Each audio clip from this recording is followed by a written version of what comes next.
Hello sa inyong lahat.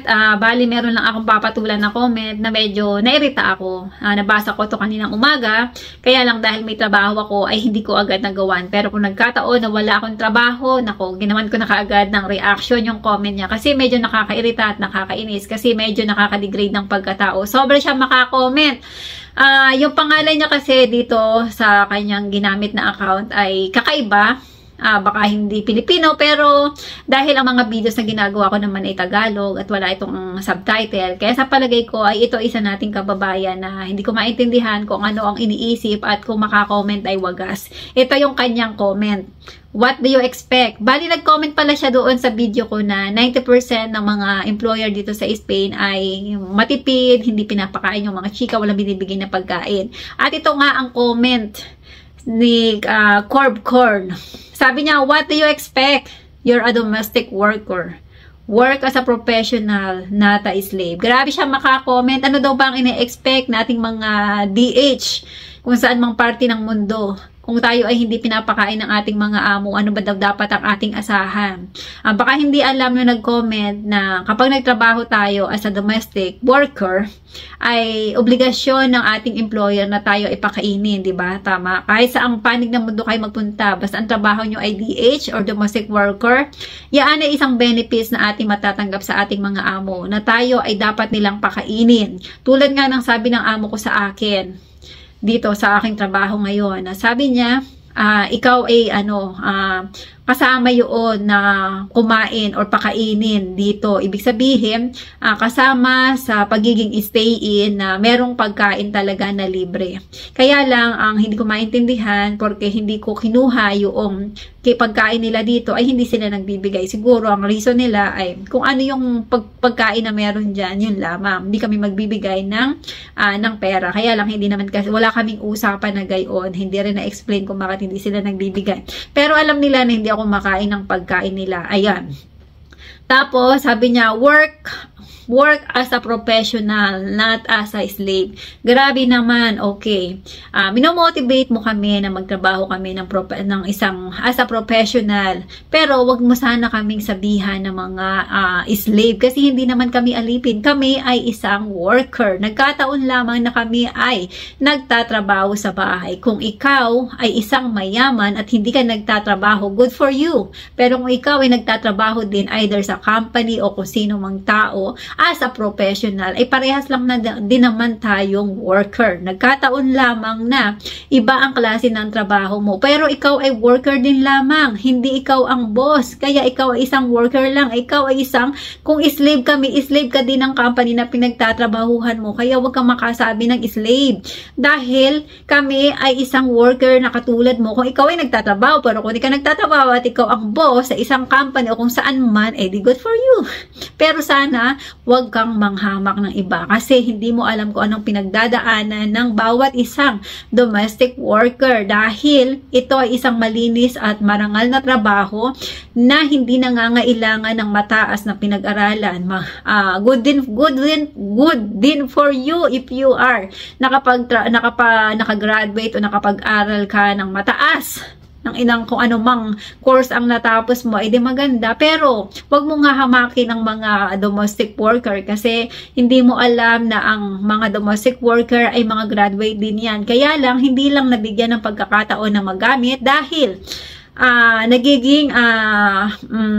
nagiging practical lamang ang karamihan sa amin.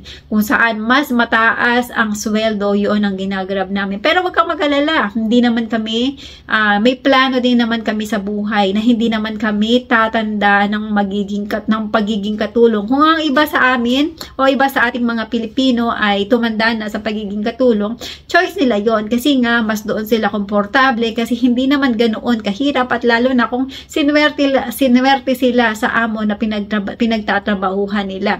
Kaysa nga naman sila sa lilipat sa professional na mas mababa ang sweldo. Baka hindi mo alam kung sino ka man nag-comment na mas malaki ang sinasahod ng mga domestic worker na nasa iba't ibang bansa kaysa magtrabaho as a professional diyan sa Pilipinas. Hindi naman sa hinahamak natin kung gaano kaliit ang sahod sa Pilipinas, pero yun naman ang katotohanan. Kaya sana wag mong minamaliit kaming mga domestic worker, kasi marangal ang aming trabaho at malaki ang aming kinikita at malaki ang naitutulong nito sa aming mga buhay. Napapaaral ang mga anak at mga kapatid, nakakapagpadala ng sustento sa pamilya, sa magulang, nakakatulong at nakakapagpundar ng mga ari-arian at kung nakakapagpaayos ng bahay at naipoprovide kung ano ang kailangan ng pamilya at kung ano man yung mga plano sa buhay kung bakit umalis ng Pilipinas ay unti-unting natutupad. Kaya sana wag mo kaming minamaliit ng mga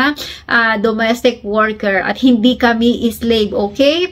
Nagkataon lamang na ang trabaho namin sa bahay, mag-asikaso ng bahay ng aming mga amo, maglinis, pagluto, pagsilbihan sila, pero hindi porke na pinagsisilbahan namin sila ay kami ay isang alipin. Grabe ka maka-comment ng bonggang-bongga, maka-alipin ka naman. Workers din po kami po ay tao din, hindi po kami hayop na talagang inaalipin.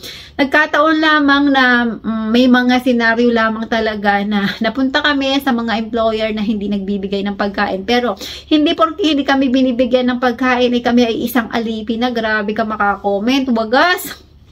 At saka, huwag kang mag-alala, kung ano man ang aming kinakaharap ngayon ay okay naman, kasi kaming mga domestic helper na naandito sa iba't ibang klase ng mundo ay kami ay mapagtiis, kami ay mababait, kasi kung ano man ang binibigay ng mga employer sa amin ay aming tinatanggap at ginagawa namin ang solusyon. Tayo mga Pilipino ay talagang maaasahan, hindi reklamador, at mapagkakatiwalaan at maabilidad. Kung halimbawa hindi nagbibigay ng pagkain ng mga amo ay nagagawa naman ng paraan at kaya naman naming dumukot sa aming mga bulsa kasi malaki naman ang sahod kahit papaano.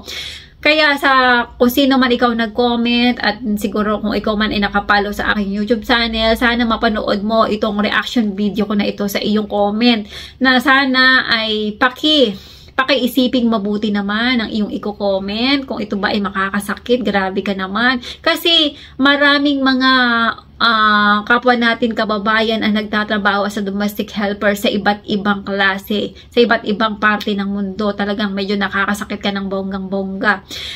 Kung ano man ang sitwasyon mo, kung ikaw man ay mayaman, nakakaluwag sa buhay, kung ano man ang sitwasyon mo sa buhay, ay huwag kang manghamak ng iba. Kasi swerte mo. At kung kami naman ay okay lang naman, hindi naman kami malas. Okay nga, masaya nga kami. Lalo na kung saang parte kami ng mundo, kagaya ng mga nasa Europe, mga nasa matataas na bansa. Masaya naman kami. Kahit mga nasa Asia, masaya naman sila sa trabaho nila. Meron nga lang tayong ibang mga kababayan na hindi pinalad sa kanilang mga trabaho. O talaga nagtitiis lang sila para sa kanilang pamilya. Kaya kung sino ka man na nag-comment, ay dahan-dahan. Nawa ay hindi ka na mag-comment na nakakasakit. Lalo na sa mga mas nakakababa sa iyo or yung mga maliliit na mamamayan. Kung ikaw ay mayaman, sana naman ay dahil pare-parehas lamang tayo na umaapak sa lupa at pare-parehas lang din naman tayo ng pupuntahan anuman ang estado natin sa buhay. Ayan, pagpasensyahan nyo na talagang pinatulan ko yung comment. Huwag kayong mag-alala at after nito ay sasagutin ko na ang ibang mga comments sa aking YouTube channel. Maraming salamat sa inyong panonood at inyong patuloy na suporta.